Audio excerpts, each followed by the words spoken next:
Despite having the characteristics of an NFL team that usually leads to underperformance, the Washington Commanders are going to outperform their win-loss projections. That and more on today's episode of Locked On Commanders.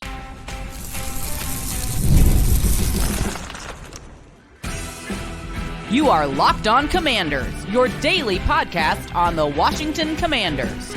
Part of the Locked On Podcast Network, your team every day. And welcome into today's episode of Locked On Commanders, part of the Locked On Podcast Network, your team every day. I'm your host, David Harrison, credentialed member of the media covering the Washington Commanders for Sports Illustrated's CommanderGameDay.com. And I'm here with you every Monday through Friday. I thank you for coming through today. And I want to give a special shout out to all the everydayers who come through and support every day. And of course, if you're new to the program, welcome to the show. Hope you like it. Hope you stick around. Locked On Commanders is your daily podcast covering the Washington Commanders. And if you haven't already, you can subscribe for free on YouTube or wherever you are listening to today's episode.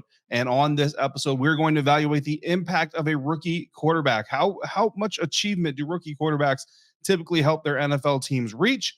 And where there is a potential for the Washington Commanders to maybe still steal some wins that they probably shouldn't, according to the odds makers. And we're going to start it all off with why I think the Washington Commanders are going to hit the over on their 6.5 over/under win-loss projection. And if you want to get even more out of Locked On Commanders, all you got to do, sign up to become an insider today at joinsubtext.com/LockedOnCommanders. From there, you can text me all your comments and your questions. I'll be sending you inside information, live text messages, and bonus content like invitations to our insider-only Zoom conferences or notifications for upcoming mailbag episodes. It's a lot of fun, so head over to joinsubtext.com/LockedOnCommanders to try it out for free for the first 2 weeks. Today's episode is brought to you by Game Time. Download the Game Time app, create your account, use the promo code LOCKEDONNFL to get $20 off your first purchase. Terms apply. Download Game Time today. What time is it? Game time. So as we get ready for the regular season to officially begin, we're about 24 hours away from the first Washington Commanders practice of the season open to the media. The projection currently for the Commanders sits at 6.5 wins over under on the season. That's according to FanDuel. And I project that the Washington Commanders will exceed that number, not by a lot. I think they're going to come in right at 7 wins, but that's still an over. So if you take the over on that, then that should be what they hit according to how I see the season playing out right now. Again, the over under is at 6.5 wins. The odds are -120 on the over, -102 on the under. So better odds on the over to take the over than on the under. So apparently a lot of bettors are taking the under, and that doesn't really surprise me. The Washington Commanders don't have a lot of support outside the organization, don't have a lot of support on the national stage. A lot of people think that this is a team that's definitely destined to pick in the top 5 or so in the next NFL draft. But when you look at their schedule, I've got some areas where I think this team can take advantage of some opportunities here. So looking at the schedule, let's break this thing down. They've got 8 games in 2024 against 2023 playoff teams. Now, that's the bad news, right? About half your schedule, as close to half your schedule as you can get without getting to half, because you can't have 8.5 games. So 8 games against 2023 playoff teams. The good news about that is 4 of them are on the road, 4 of them are at home. Now, of course, they've got the 2 trips to they've got the trip to Philadelphia, trip to Dallas, home against Philadelphia, home against Dallas. But they've also got road games against Tampa Bay Buccaneers, the defending NFC South champions, who they face week 1 this coming weekend. They've got another matchup against the Baltimore Ravens on the road, which is a good road game to have because it's literally right down the road. And then they've got home games against the Cleveland Browns and the Pittsburgh Steelers. Now, of those 4 teams, none of those teams are really expected to improve. The Baltimore Ravens certainly brought in Derrick Henry. I think that offense is going to be a little bit more improved because of that, but there are a lot of questions on the defense. They lost some players, they lost some coaches, so there's some questions as to whether or not that defense can continue. And then, of course, Todd Monken, their offensive coordinator in year 2, people are going to have a lot more tape on what he's trying to do with Lamar Jackson, not with Derrick Henry, but with Lamar Jackson. So some questions there. The Tampa Bay Buccaneers, the Dallas Cowboys, and the Pittsburgh Steelers are actually on the decline, according to a lot of national folks. And again, these things are all premature, so a big grain of salt. But there's a lot of people predicting the Atlanta Falcons are actually going to pass over the Tampa Bay Buccaneers to be the top team in the NFC South, and that the Tampa Bay Buccaneers, after losing offensive coordinator Dave Canales, might struggle a little bit, at least to begin, under Liam Cohen. We'll see. The Dallas Cowboys, with all their internal turmoil, they brought CeeDee Lamb back finally, so that's good for them. But they do have a lot of internal turmoil, a lot of lame duck situations to watch there. So there's some conversation that team may be dead in the water as well, especially Washington plays them late. If they're dead in the water by then, it could get really bad. The Pittsburgh Steelers, I actually think Russell Wilson's a better quarterback than people are giving them credit for, but a lot of people view the Steelers as kind of a team that's on the decline. A lot of people are projecting that Mike Tomlin might actually have a losing record for the first time in his head coaching career. Expected to say the same, or teams that teams that people are unsure of. The Ravens again, with all the question marks on defense and everything. A lot of people kind of keeping them at the same level, which is pretty stinking good. But not sure if they're actually going to get better or not. The Cleveland Browns are a team that seem to have a lot of mixed reviews as well, and then the Philadelphia Eagles for a lot of the same reasons of the Dallas Cowboys, some infighting, some internal struggle and strife, and whether or not the coaching staff is actually going to be able to come together. So when you look at those 8 teams and those 8 matchups, and you look at the team that won 4 games and pick number 2 overall, even with the amount of roster turnover there is, a lot of people are going to project this team to lose every single one of these games. In fact, pretty sure the Commanders are going to come in all of these games as the underdog. Maybe the Steelers, they might come in as an even or maybe even a favorite, depending on how the year is going. But right there, I think you can kind of say, all right, realistically, trying to get 2 wins out of that batch is okay. So 2-6, it might be a little bit low, but again, we want our projections to be more conservative than we do bold when we're trying to get an accurate count as to what the floor is or what the most likely avenue is for the Washington Commanders. So I think winning 2 of those 8 games, if you can steal 2 of those, a lot of people think they'll split with the Eagles and the Cowboys. That's 2 wins right there. So then if you can steal one from, say, the Browns or something like that, that's a 3rd win, or maybe you get a week 1 upset win over the Bucks. That's a win right there. So you're just getting better from there. But I think 2 wins out of those 8 games is a good realistic benchmark. So we're not starting off too hot, right? You're 2-6 in that batch. Now they do have 10 total games against teams that had winning records in 2023. So you've got the 8 road games, or the 8 games against playoff teams, and then you've got 2 more games. So both those games are on the road. So you're adding road games against the Cincinnati Bengals and the New Orleans Saints, who both had winning records but did not make the playoffs last year. That gives you 8 playoff teams plus those 2 teams. The Bengals are expected to improve, if by anything else, just by getting healthy. The New Orleans Saints, however, are expected to decline. So I think it's fair to say 1-1 in those 2 matchups right there. Now we get to the 7 games against teams with losing records in 2023. And obviously, as the team is trying to rise up, these are the games that you definitely feel like you need to try to go out there and have a strong showing. You've got 2 road games here at Arizona and at the New York Giants. You've got home games against the Giants, Panthers, Bears, Titans, and Falcons. That is where a big advantage comes for the Washington Commanders. Those 5 home games against teams coming off losing seasons. Now, the Arizona Cardinals, with Kyler Murray healthy and back, expected to get better. The Chicago Bears, adding 2 new receivers and adding Caleb Williams, the quarterback, and their defense getting better, they're expected to improve. The Atlanta Falcons are expected to improve. So it's not exactly, an easy run of whack-a-mole or anything like that. You definitely have 3 of those 5 teams who appear to be on the rise, but the Giants are actually expected to be on the decline. So if you can steal that road game in New York or New Jersey, take the home game at home against the Giants, that kind of gives you a little bit of a buffer. So that if you can handle the Titans and Panthers, that gives you 4 wins right there. And I think that's kind of a fair mark to look at with these 7 loss record teams in the season. So 4-3 is what I've got there. So against playoff teams, we're looking at 2-6. Against non-playoff teams with winning records, 1-1. And against teams with losing records from last year, 4-3. Do the math. That is a 7-10 record, which puts you over the 6.5 win-loss over under at FanDuel. Now you could steal games. Again, the Giants the games where the Commanders will be underdogs, but could win. The Buccaneers, for example, right off the bat, head coach Todd Bowles of the Tampa Bay Buccaneers doesn't have a great history against young quarterbacks and mobile quarterbacks. Well, Jayden Daniels is both. He's a young mobile quarterback, so it's kind of right in that wheelhouse. The Cincinnati Bengals, look, their injury history is not good, and I'm never going to wish injury on anybody. But by the time we get to week 3, the Cincinnati Bengals could be dealing with the loss of some players, and that certainly will change that matchup. And then there's also a 10-week stretch from week 5 to 14 where the Washington Commanders don't travel further than 254 miles away from Ashburn, Virginia. That's MetLife Stadium in New Jersey. 5 of those 9 opponents had winning records, so it's definitely not an easy stretch, but there are no back-to-back road games in those 10 weeks. The only kind of hiccup in there is Thursday Night Football, week 11 in Philly, but you're coming off of a week 10 game at home against the Pittsburgh Steelers. So You're after that game, you're just right into recovery mode, right into prep mode, and then you're just driving up. I mean, they're going to fly, but you're just driving up the road about 3 hours to go face off against Philadelphia Eagles, and then you're back home after the Eagles game, Week 12 against the Dallas Cowboys. So those matchups, right? Steelers, Eagles, Cowboys, 3 playoff teams right in a row. That's certainly going to be rough. But when you look at the fact that 2 of those are home games, the road game in the middle of that, Philadelphia, is not a long travel or a long journey at all, and you're getting Dallas coming off that pseudo bye following the Thursday night game.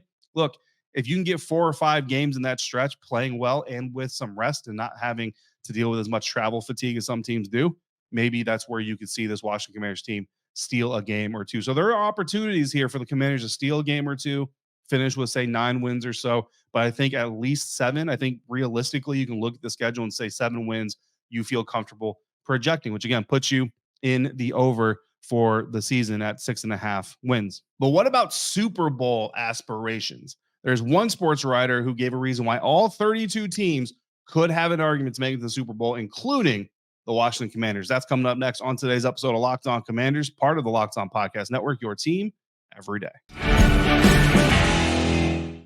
And today's episode of Locked On Commanders is brought to you by FanDuel. You've heard us talk a lot about FanDuel over the recent months and years because FanDuel is America's #1 sportsbook. Well, we've got something a little bit different for you right now. Now through September 22nd, all FanDuel customers can bet $5 and get a 3-week free trial of NFL Sunday Ticket from YouTube and YouTube TV.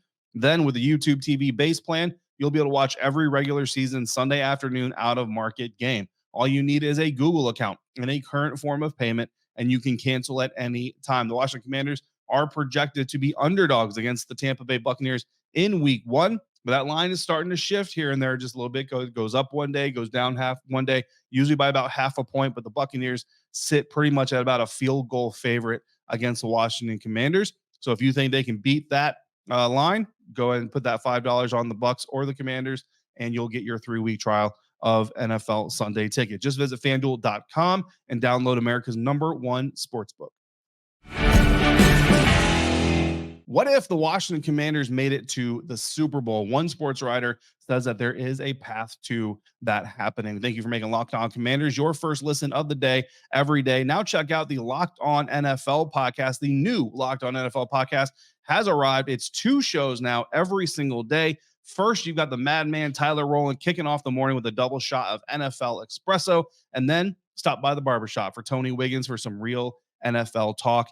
Add in the Locked On local experts, and you get unprecedented NFL insight, hot opinions, detailed breakdowns, all in 30 minutes. It's the new Locked On NFL, and it's twice a day, and you will find me every Wednesday evening with Tony Wiggins on that Locked On NFL lineup. So make sure you're checking that out. Some good stuff going on over there. Ralph Vacciano, I hope I'm saying that correctly, Ralph, of Fox Sports, wrote an article, column, opinion piece, whatever you want to call it, about every team's stake or claim to being able to make it to or win the Super Bowl. All 32 NFL teams, which includes Carolina Panthers, includes the Washington Commanders, includes everybody. And here's what Ralph had to say when he got to the Washington Commanders part of this. Quote, sure, rookie quarterbacks don't win Super Bowls, but there's never been a rookie quarterback joining a team that had $90 million in salary cap space in the offseason to completely reshape their roster.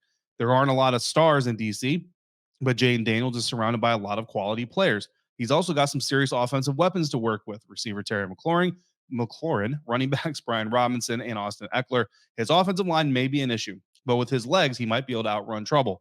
Also, don't underestimate the power of the organization now being completely free of the Dan Snyder stench. End quote. So a lot of valid points by Ralph there. Again, doesn't exactly paint a path towards the Super Bowl for the Washington Commanders, but I thought it was interesting, and I wanted to dive a little bit deeper into this because I think we all know no rookie quarterback has ever won the Super Bowl, but no rookie quarterback has ever even made it to the Super Bowl. However, 5 rookie quarterbacks in NFL history have taken their teams to their conference championship games in their rookie year, even though, again, none of them has made it to or won the Super Bowl. But let's be honest, if you're a Washington Commanders fan, if your team and Jayden Daniels takes your team to the NFC Championship game this year, you're going to be pretty excited about what's going on with this team. So let's look at the 5 quarterbacks in NFL history that have done that and their circumstances, compare that to what Jayden Daniels is sitting in right now, and just kind of look at what needs to happen for Jayden to kind of produce this type of situation, just because it's a fun rabbit hole to go down, I think. Brock Purdy, 2022. He's the most recent Mr. Irrelevant of his NFL draft class, the 9th quarterback taken. Got to the NFC Championship game, lost to the Philadelphia Eagles. I know he only played 22 snaps in that NFC Championship game, but he still started. He still gets the loss. It's the way that the stats work. Don't at me, okay? Now, the year prior to that, the 49ers had the 13th ranked offense, 9th ranked defense. So pretty solid staff there, or pretty solid crew there to begin with anyway. Did not have a head coaching change the same year that he came in, but he did have a coordinator change because Mike McDaniel was the offensive coordinator, left to go coach the Miami Dolphins. Kyle Shanahan took back over full offensive coordinator duties, according to my research. Anyway, did not win Rookie of the Year, however, in 2022. Before that, quite a gap before Brock Purdy did it. Mark Sanchez, 2009 rookie season, got the New York Jets all the way to the AFC Championship game just to fall to the Cincinnati Bengals. He was drafted 2nd overall, inherited an offense that was 9th in scoring, a defense that was 18th in scoring, did have a head coaching change, but did not have an offensive coordinator change, or at least he had a new head coach to the organization, but the offensive coordinator was actually held over from the previous staff. Did not win Rookie of the Year that season either. Joe Flacco did it the year prior to that, 2008, took the Baltimore Ravens to the AFC Championship game where they lost to the Pittsburgh Steelers.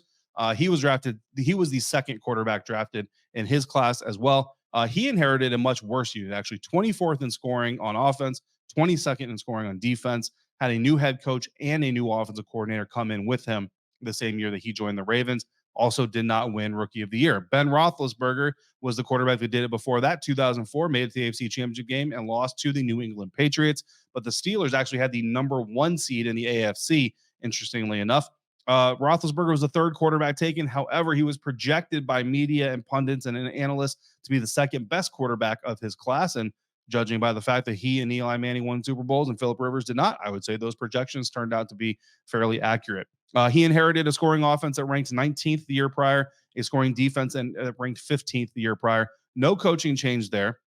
Same head coach before he was drafted was the head coach that he was drafted with, but he did have an offensive coordinator change, and he did win Rookie of the Year in 2004. Before Ben Roethlisberger, the first rookie quarterback to ever take a team to the championship game was Sean King in 1999, lost in the NFC Championship game with the Tampa Bay Buccaneers against the Los Angeles Rams. The Buccaneers also earned a bye week because they were the NFC's number 2 seed, and back then, number 2 seed got a bye week, right?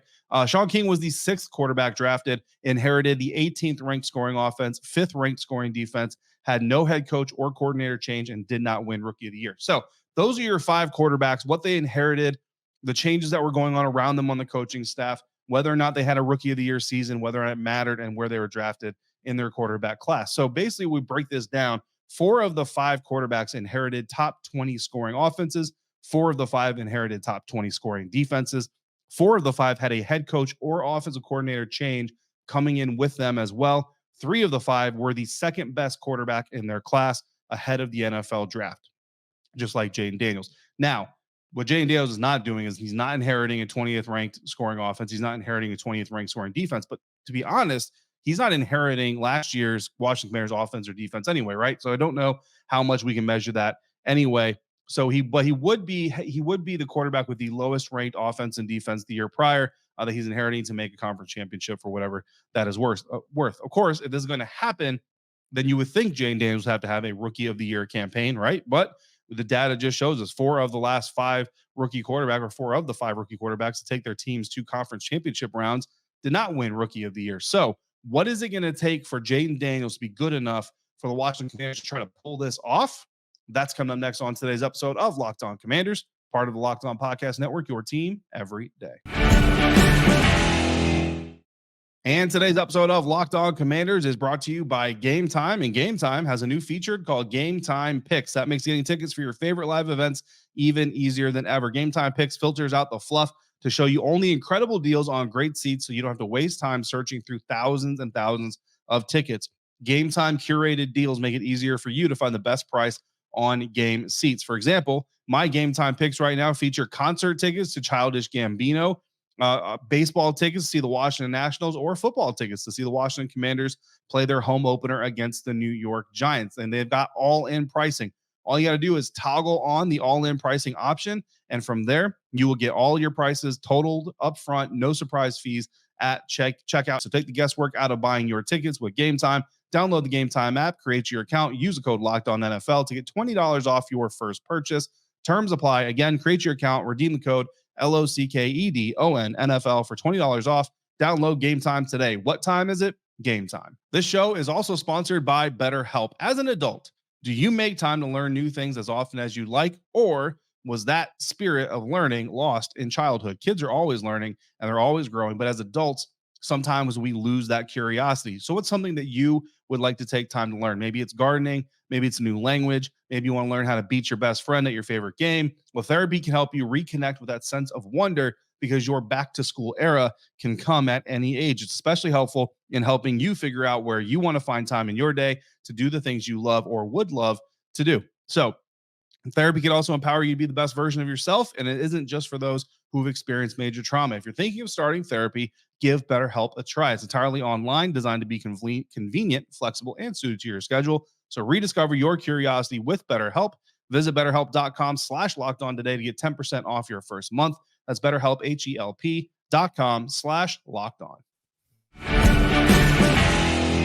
When the NFL Offensive Rookie of the Year odds first dropped in April on FanDuel, Jayden Daniels had the 5th best odds of winning the Offensive Rookie of the Year award, behind Chicago Bears quarterback Caleb Williams, Arizona Cardinals wide receiver Marvin Harrison Jr., New York Giants wide receiver Malik Nabers, and Chicago Bears wide receiver Rome Odunze. Now, of the last 10 NFL drafts, 4 quarterbacks have won the award. Dak Prescott 2016, Justin Herbert 2020, Kyler Murray 2019, CJ Stroud 2023. So 40% of the last 10 offensive rookie of the year awards have gone to quarterbacks. So while the MVP award may very well be or is a quarterback award, the offensive rookie of the year award, however, is not. Now, of those 4 quarterbacks to win the offensive rookie of the year, only 2 of them had winning records. So this is also not a team award. This is an award that it seems like the AP actually looks into individual performances, because Dak Prescott and CJ Stroud were the only 2 quarterbacks that had winning records. Both of those teams also made it to the playoffs. So, of course, that is what you would like to see out of Jayden Daniels. And if Jayden is going to be the first rookie quarterback to take a team to the Super Bowl, look, eventually someone's got to be the first one to do it, right? Who says it can't be Jayden Daniels? Either way, you would like to see a rookie of the year type of campaign. Even if he doesn't necessarily win it, you'd like to see him have that sort of a campaign. So I thought it'd be interesting to look at those 4 quarterbacks and basically measure the floor of each offensive rookie of the year quarterback campaign in the last 10 seasons and see where that mark sits for Jayden Daniels. So completion percentage, the lowest completion percentage out of those 4 quarterbacks actually came last year, 63.9%. And that was by CJ Stroud. Now, typically you actually would like to sit around the 70% mark. So CJ Stroud, about 6% off that mark, yet still good enough to win offensive rookie of the year. Passing yards, the floor there from these 4 quarterbacks was Dak Prescott in 2016 with 3,667 passing yards. TD passes was 20 by Kyler Murray in 2019. Also, Kyler Murray had the most interceptions by a rookie of the year quarterback in the last 10 years. He had 12 in 2019. Total offensive yards accounted for. Dak Prescott had the fewest of these 4 offensive rookie of the year quarterbacks with 3,806. And of course, remember, his team made it to the playoffs.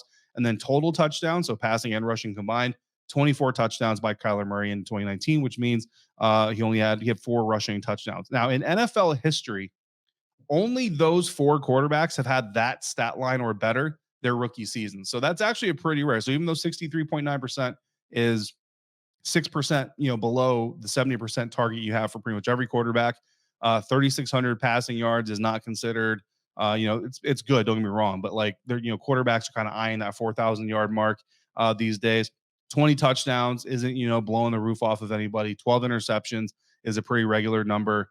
3,800 yards total offense is pretty good. 24 total touchdowns accounted for is pretty good as well. But bottom line is, rookie quarterbacks aren't doing that all of the time. To put it in perspective, when you look at quarterbacks in their second year or more, 120 times quarterbacks with 2 years or more of experience hit that stat line or better. And of those, 43 of those quarterbacks have 3 or more rushing touchdowns. So it just kind of goes to show you that in the first year, quarterback production tends to be low. Now, there's a lot of reasons for that. In experience, most of these rookie quarterbacks are starting. If you're starting as a rookie, you're probably doing it for a team that wasn't pretty good the year before. And also, teams look to kind of protect their quarterback. So as much as you can run the ball, as much as you can milk the clock, all those things. So you're getting fewer and fewer reps as well. So there's a lot of reasons for that rookie production to be kind of low. Plus, if you have a new offensive coordinator, you're both kind of getting used to each other as you go through it as well. But if Jayden Daniels wants to have a chance at winning that Offensive Rookie of the Year award this year, be the 5th quarterback in the last 11 NFL drafts, that's pretty much the line he's got to hit. 63.9% completion rate, 3,667 yards passing, 20 touchdowns, 12 interceptions, 3,806 yards of total offense, and 24 total touchdowns. Now, when we take a look at Mike Clay of ESPN's projections for rookie quarterbacks, he doesn't go into all of these stat categories, but he does project 3,457 yards passing for Jayden Daniels in 15 starts. So if you extrapolate that to 17, if he stays healthy and can play all 17 games, he would actually eclipse that 3,667 passing yard mark set by the floor by Dak Prescott in 2016. He also projects that Jayden will throw 16 touchdowns, which is 4 shy of Kyler Murray's floor. But again, if you project that to 17 starts, you're probably looking at, 18 touchdown passes. He doesn't get into rushing yards or rushing touchdowns. But again, I know I've seen some projections that say, Jayden Daniels could hit like the 500-yard mark, 4 or 5 touchdowns rushing. And if he does that, then you're in the 4,200 or so range of offensive production, which certainly meets that floor. And you're talking about, 22, 23 touchdowns, which gets close to that floor as well. So the projections actually look like Jayden Daniels could certainly have a rookie of the year type performance. And just from the history in the last 10 years of the votes, you see that even if the Commanders come through with, say, a 7-win season like I'm projecting here, and Jayden Daniels comes through with that bottom floor type of production, he could still win Offensive Rookie of the Year, and the Washington Commanders could have themselves something brewing going into the 2025 offseason. So a lot of look ahead at what's coming. We've got one more episode before we're back out at practice with the Washington Commanders, and that's going to be a mailbag episode. So make sure you're coming back for that. In the meantime, if you got questions, comments, you want to submit something in the mailbag, all you got to do is text me your questions by becoming a Locked On Commanders insider at joinsubtext.com/Locked On Commanders. For your next listen, check out the Locked On NFL podcast. The Madman Tyler Rowland kicks you off every morning, and then you get the barbershop vibe with Tony Wiggins in the afternoon for some real NFL talk. It's the new Locked On NFL, and it's twice a day. As always, thank you for making Locked On Commanders your first listen of the day, every day, every dayers. Thanks for coming through every day like you do. Until we speak again, if you're out and about, please be safe, be kind, and I will see you next time for another episode of Locked On Commanders, part of the Locked On Podcast Network, your team every day.